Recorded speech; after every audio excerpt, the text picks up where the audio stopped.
Hi all, in this video I'm going to demonstrate working of a bot which is going to pull data from an Excel sheet and it is going to insert it into Oracle database.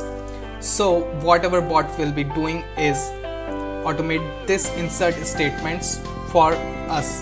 So what it will do is access the data from this Excel sheet. So basically it's a customer Excel data, okay, in which we have data of the customers, okay. So what our bot is going to do is access data from A2 to C6 and then insert it into a table. So for the demonstration purpose I have kept it A2 to A6. Otherwise we can automate the insertion of entire data into any database. So for demonstration I have selected A2 to A6 and Oracle database. So let's see our bot into action now. So I'm gonna go here and click on run file. So now our bot is running. So in a way we can say that here we have automated coding part, right? Because our bot is going to code for us, if you look at that way.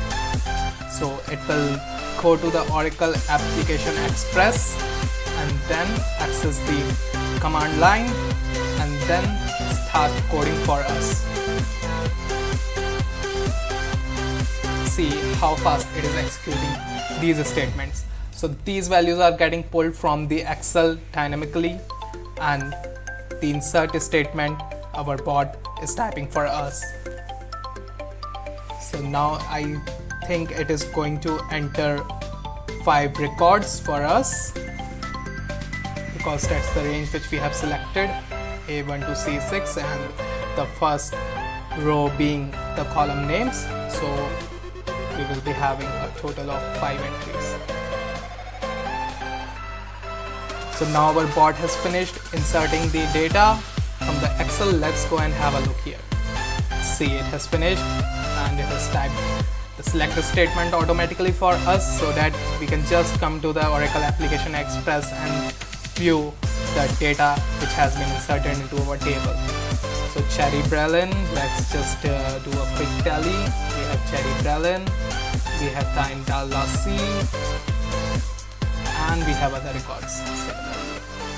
So that was it for this video, guys. Let me know, did you like it, did you enjoy it, and if you want to know how this bot is built, let me know in the comment section and then I'll make a video explaining end-to-end tutorial of how you can make this bot yourself in your Advanced Studio.